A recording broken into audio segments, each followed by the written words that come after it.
santé, bougez plus.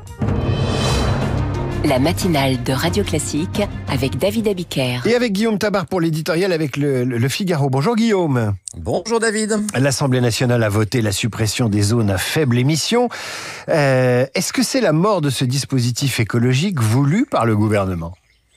Il faut d'abord parler de feuilleton à rebondissement, tant les allers-retours sur les ZFE sont nombreux et ne sont sans doute pas finis, puisqu'après le vote spectaculaire de cet article de suppression, il faut maintenant attendre le vote de l'ensemble de la loi de simplification dans laquelle il est inscrit. Alors, les ZFE, vous l'avez rappelé, sont les zones à faibles émissions, des zones qui ont été créées dans la loi Climat-Résilience de 2019, à savoir le grand texte écologique du premier quinquennat Macron. Et elle vise donc à interdire tout simplement la circulation dans les grandes villes des véhicules les plus polluants, traduisons, des voitures les plus anciennes. Donc cette suppression, elle agace la ministre de l'écologie, Agnès Pannier-Runacher, elle met en fureur les écolos, mais elle réjouit ceux qui n'ont jamais digéré les ZFE.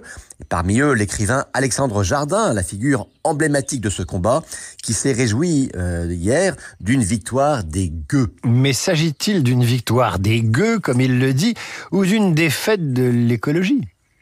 Les deux à la fois, et c'est bien là le problème, car c'est un fait qu'il faut réduire les émissions de gaz, en particulier dans les grandes villes, la pollution étant en cause de maladies et même de mortalité, et que cela passe par des restrictions qui s'appliquent aux véhicules les plus polluants.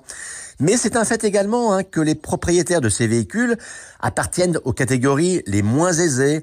Ils vivent donc, et comment leur donner tort, cette décision comme une mesure d'exclusion. Alors, tout cela donne un peu le sentiment d'une opposition entre deux catégories de Français, entre les prolos et les bobos. Les prolos qui n'ont pas d'autre moyen que leur voiture pour aller travailler ou aller faire leurs courses, tout simplement parce qu'ils habitent dans les zones périurbaines. Et puis les bobos qui, eux, n'ont pas de voiture parce qu'ils n'en ont pas besoin, parce qu'ils vivent dans les centres-villes et qu'ils tiennent à leur entre-soi.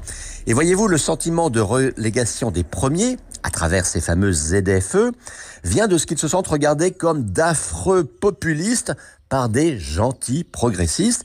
En fait, le fond du problème, c'est que on a un choc entre un impératif sanitaire et une réalité sociale. Mais méfions-nous, parce que bobo, bientôt, ça voudra dire quelqu'un qui a mal à sa ville ou qui a mal à Paris. Alors, est-ce qu'il y a un moyen de sortir de ce dilemme entre bobo et prolo, comme vous dites ? Écoutez, c'est pas simple, parce que vous savez, le propre d'une décision politique, ça n'est pas de régler des problèmes par des équations parfaites, mais de comprendre ceux à qui les solutions vont s'appliquer.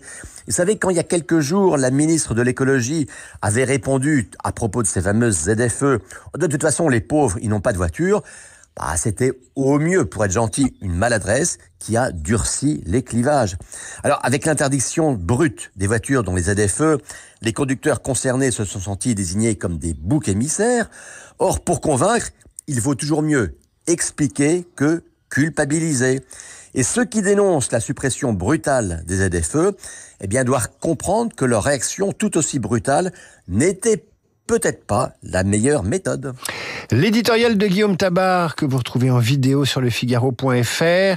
Guillaume qui sera bientôt libéré de sa volière. Il pourra en sortir et on n'entendra plus, hélas, le bruit des petits oiseaux dans sa chronique. À lundi, mon cher Guillaume. À lundi. Et maintenant, l'invité